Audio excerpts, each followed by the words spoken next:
Hey out there, and welcome to today's Search Engine Journal webinar. Hope you're having a great day, and we're thrilled to have you here with us. I am joined by Beth Nunnington and Steve Walker of Journey Further.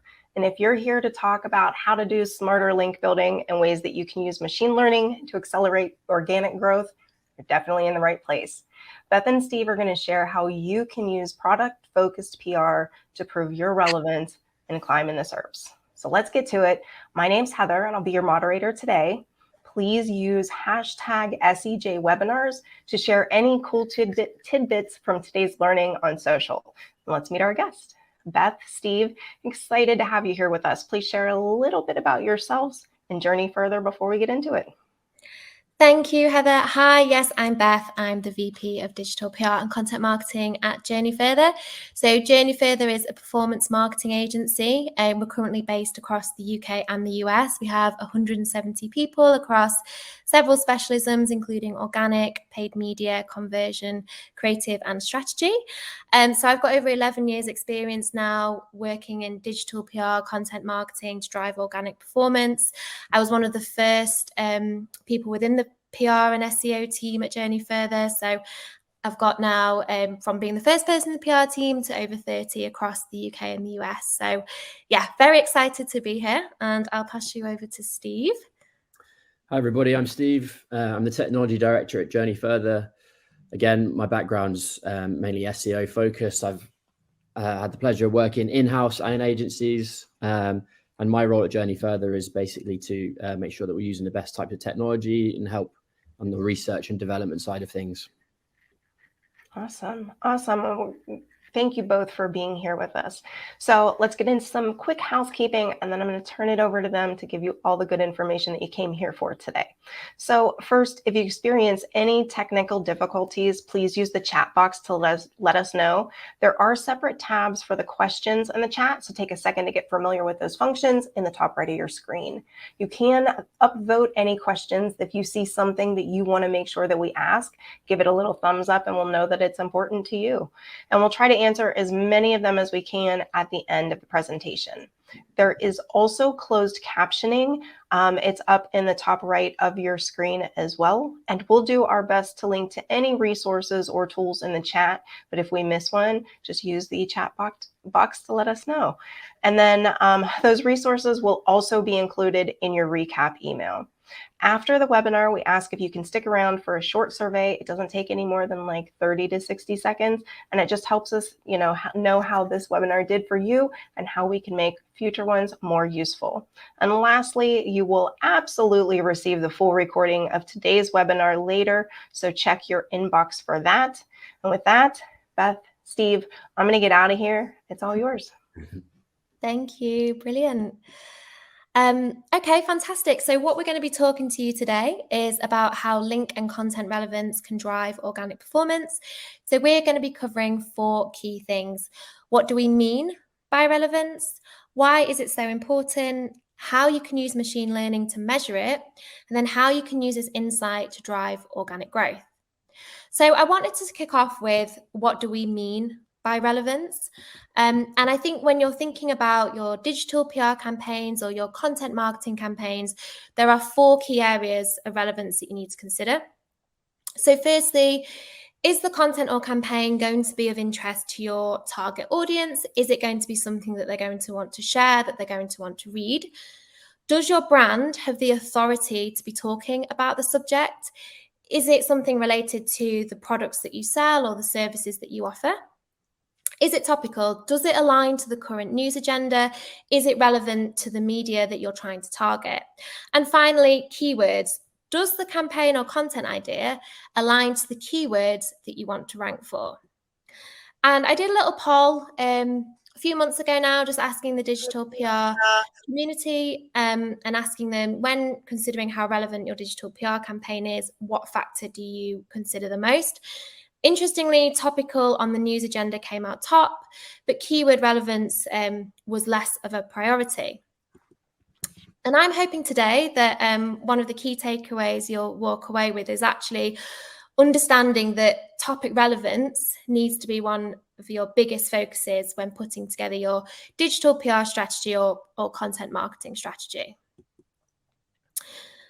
So just put a little poll up live now. Really interested to get your opinions on this, and I'll be checking in a moment on the results. So firstly then, I wanted to kick off with looking at 2 pieces of linking coverage for IKEA. So we have on the left VentureBeat, which is a big popular publication in the US. It's got a really high domain authority of 91. It's got a huge reach. It's a well-known site. And then Driven by Decor, which is a smaller, more niche publication. And we know that Google considers links as a vote of authority. So I want you to consider, if you are IKEA, which link would you rather have pointing back to your website? Now, if you're just more focused on traditional link metrics such as domain authority, then you might instantly assume or think VentureBeat is going to be the key piece of coverage for you. But we've actually analysed the content pieces using our relevancy tool Salient, which we're going to be talking to you about in a bit more detail, which has pulled out the keywords that those articles are more relevant for. So with VentureBeat, you've got keywords in there such as unique VR, early adopters of VR, AR demos, whereas Driven by Decor has things like stylish daybed, final daybed decision. And we know that IKEA sells beds, they sell mattresses. So when you're considering looking at which link would you rather have pointing back, when you realize just how relevant these pieces are based on what IKEA sells, is it VentureBeat that's going to drive the most authority, or could it be Driven by Decor? So I'm just going to have a little look at the polls.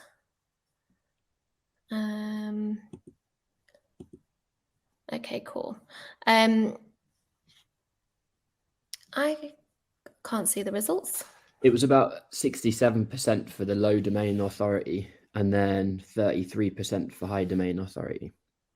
Perfect. Thank you, Steve. So that's really interesting, and it's great to see that those of you are considering relevancy as being more important. So really interesting, and I'd like you to hold on to those thoughts as we go on to as we go on through the presentation, and whether or not this is something you might change your mind about later on. So obviously we've known that Google thinks that relevance is important for a long time, and the reason why we know that is because there's lots of publicly accessible patents that exist. So a couple of examples, I won't go into all the detail right now, but topic sensitive page rank, phrase-based indexing, annotation text. These are all patents that suggest that Google are looking at the relevance of copy that then links back to another website. There's some really good write-ups from Cyrus Shepherd at Moz and Bill Slawski and SEO by the Sea as well that go into loads more detail about this sort of thing. So definitely recommend having a read through of those. But there's also more recent examples as well. So John Mueller, in one of his Hangouts, I think a few months ago, maybe last year, mentioned that they try and understand what is relevant for a website, how much should we weigh these individual links, and that the total number of links doesn't matter at all. Pretty strong words, really, from someone that works at Google. But all of these things, they all kind of lead us to give us more information to understand that it's not just about being popular. It's not just about having the most links pointing back to your website or the highest DA. You also need to be really relevant as well. The problem is that there aren't many ways of measuring relevance. We weren't aware of any tools before looking into this sort of thing that allowed us to actually give us a quantitative score for the relevance of a link pointing back to another site. And that's why we've looked into this and why we've developed our own tools and technology. And that's why we built Salient, basically. And the way this works, we can submit the entire link profile of a website into the tool. The machine learning then reads all of those links, all of those articles that have the links within them.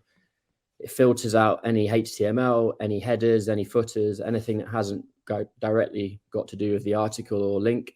And the machine learning then reads all of the copy on the page. The output is that we have a list of the most prevalent topics, keywords, entities, a sentiment score for that as well. And this score then gives us a top level view of what the most important pieces of, or the most important topics are for that page. It also gives us another view on potentially how a machine might view the content as well, similar to a search engine. The reason why we use machine learning, obviously it's a bit of a buzzword at the moment, but it really allows you to measure, allows you to understand content at scale. So rather than a manual process of looking at content and kind of taking a subjective view on it, obviously we're prone to our own biases as well. The machine learning aspect of it, the natural language understanding, takes that out. It's completely objective. And we have this sort of quantitative score that we can then measure the relevance of an article. So just another poll here as well, just looking at sort of metrics that people are using to measure the success of their own link profiles as well. It'd be interesting to see what people have on that one. Obviously, we have a lot of information from Google. They have patents. They have quotes from people that work at Google talking about how relevance is really important. But we built the tool. What we wanted to do is actually test the theory behind it as well. So we've done a number of tests. We've got a handout that we'll be sharing with you pretty soon as well for a different sector. But this one we'll talk about now. We did one for the travel and flights industry in the US. And what we did is we collected about approximately 7,000 commercially valuable keywords across 20 different travel related topics. First of all, to understand which websites were the most visible. We got a market share for all of those websites. We then correlated the market share against 3 link metrics. Topic relevance, the score that we generate from our tool, Salient. Domain authority, could be Moz, Ahrefs, that sort of thing. And unique linking domains, so the number of links pointing back to the website in question.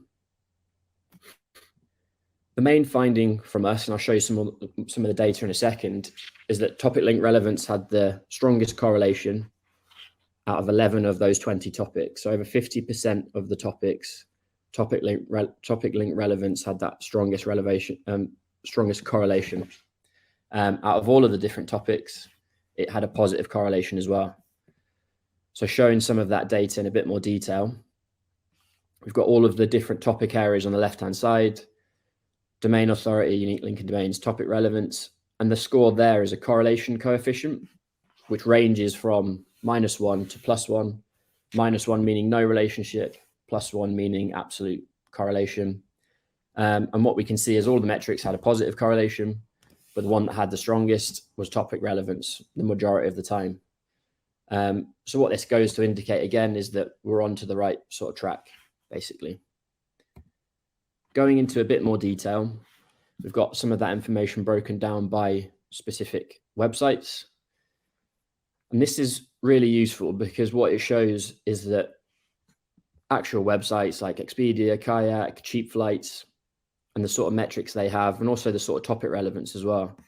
And we can see that really strong correlation score for topic relevance. And anecdotally, we've all seen websites that rank really well.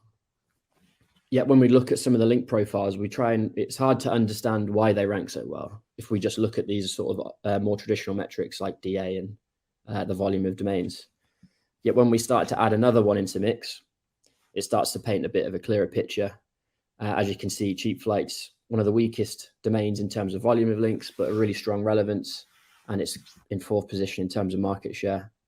So yeah, this sort of metric that we're looking at definitely doesn't replace everything else. It's just another part of the tool set, another kind of piece of the puzzle, really. Obviously, we also need to take any sort of correlation study with a pinch of salt. It doesn't mean causation.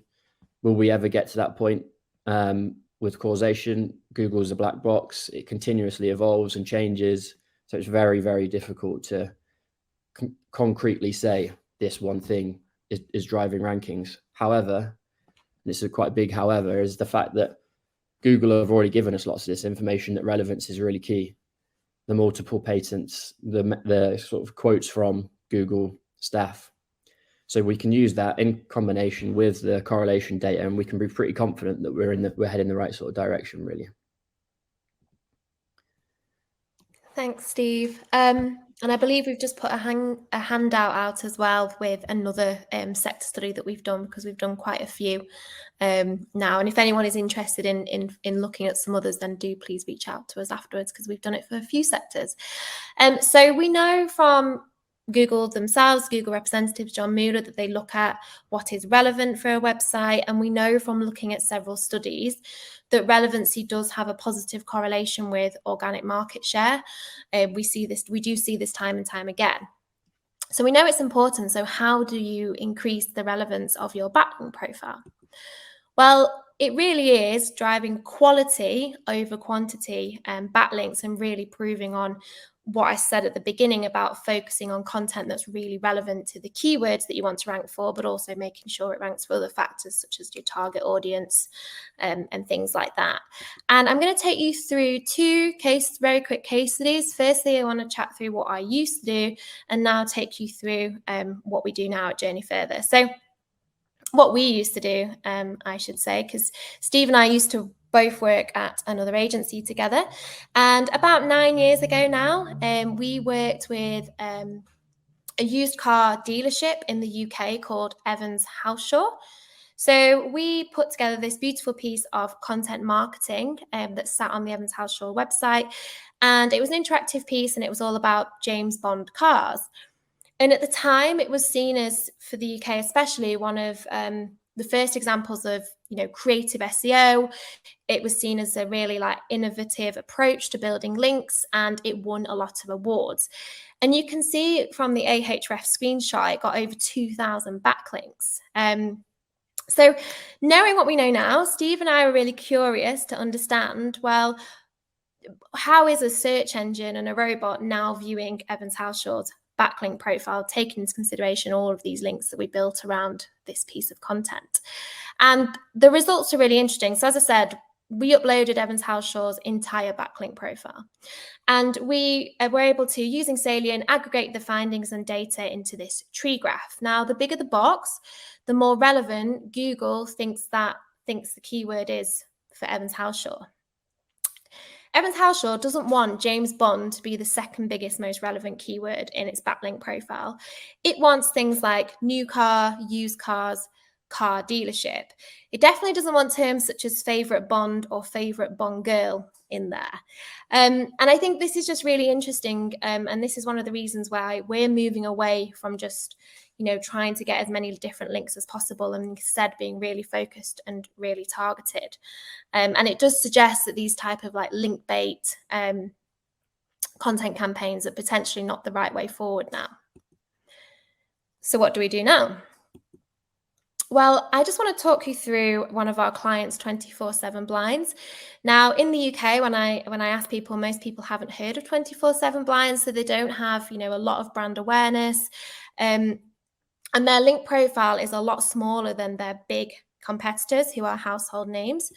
So how is, though, and this online blinds retailer that has a much smaller backlink profile and isn't very well known in the UK, ranking higher for its key terms than the likes of the two big brands, which is, for those in the UK, Dunelm and Hillary's? Well, because of relevancy, so we believe. So this, again, is another tree graph to show you this was the relevance of their backlink profile when we first started working with 24/7 blinds, which was 4 years ago now. And you can see here blinds on the right, a very small box. That's their keyword. That's what they want to be known as being most relevant for. There was a couple of products within this, but a lot of them, it wasn't a very big box. 4 years later, we've managed to get blinds to be the biggest keyword that they're seen as most relevant for. We've also got more products in there, such as range of shutters, custom interior shutters, etc. And we've really focused on those keywords that drive the most impact. So I just wanted to pause here for a moment and put another poll live. Ultimately, if you're interested in this type of data and insight, you can request a relevance report, and we can have a look at doing that analysis for you. So just please put your opinions on the polls, and then we can come back to you. And this is going to sound really obvious now, But the best way to tell Google what you're relevant for is to tell it through using product coverage or coverage that talks around the services that you offer. And this is the approach that we've taken for 24/7 Blinds over the past 4 years. We have built lots and lots of high quality links across a whole range of publications. Still being creative with it, but always thinking about the products that they sell, which naturally then allows us to secure those really valuable product and category page links too. And as a result of all of that, it's had a real impact on the bigger macro performance metrics, which is improving sessions, improving revenue, and then now the third most visible blinds retailer in the UK. And I think the fact that we're still working with them after 4 years is also a testament to the work that we have done. Sure. So we also have a free version of the tool as well that we've made publicly accessible. So that's what salient.journeyfurther.com. So everyone can create a free account. You just need a Google account to log in. And what this does, it basically gives you like a top level view of some of the data that we collect when we do this kind of analysis. So you can't do the bulk analysis with this tool, but you can request a report through us, but you can do small level analysis through this free web app as well. So essentially you can look at landing pages and you can get an understanding of some of the kind of key topic metrics from that as well. This is example for a British car insurer. But yeah, feel free to have a look at that. And if you're looking for more of an in-depth relevancy report, then you can get in touch with us as well. Yeah, thanks, Steve. I've just seen Olivia's put a message in saying, is it weird to fall a little bit in love with a link measurement tool? Absolutely not. I'm in love with it as well. It's very, very useful. So brilliant, thank you. We're just to recap then in terms of actionable takeaways that we're keen for you to take away today. Focus on improving keyword relevance through digital PR and content marketing. Don't just rely on volume or domain authority metrics when looking at success. Understanding the relevance of your link profile can really give you a competitive advantage. Link bait, what we're describing them as creative content marketing campaigns, are only going to get you so far if they're not very relevant to what you do. And so product focused PR will help you get results and allow you to target really specific areas as well. So thank you. On to questions. Thank you both. That was some good stuff. And yeah, Olivia, I'm right there with you. If the tool does what you need it to do, it's got to be true love, right? All right, so let's get to some questions. If you all have questions for Beth and Steve, please, send them into the Q&A tab. So first question we have, let's see. Have you seen this approach? We kind of talked through that. Do you consider other metrics or place value on more commonly used metrics? Yeah, so do you want me to jump in on that one? You can go first. Yeah, we still use all the sort of classic link profile metrics in our analysis as well. And it's definitely in no way any sort of like replacement for that. It's just a case of we've got an additional one now that actually answers some of the questions around whether your link profile is relevant, because we've always known it's really important, but there just was never any sort of metric that really answered it, to any sort of tool or data point that really answered it and gave us that insight. So yeah. Yeah, we always ask our clients, what metrics matter to them as well. So we will always report back on things like, if they're in any high tier publications, we'll still talk about domain authority, we'll still talk about volume and any other key metrics they want us to report on. Great. So Olivia had a question. She says, does the histogram show an analysis of Evan Halshall's domain as a whole, or is this an analysis of just the campaign page? It was of the whole website. Yeah. The whole website. And then she asks, how long does it take Salient to run analysis on a 2000 backlink campaign page? Does it need a fair bit of time, or is it fairly instant? It's really quick, actually. Yeah. So that would probably take a few minutes. So yeah, it's very fast, and we usually look at link profiles that are sometimes bigger than that as well. And it doesn't take a long time to go through that data. And that's one of the reasons why we use machine learning, is because it kind of just allows us to scale that sort of analysis rather than it being a really sort of laborious manual process or anything like that. It's can be really quick. Randy asks, so this is another question. Do you all work with sites that have 400 MFGs, manufacturers, or 100,000 plus SKUs?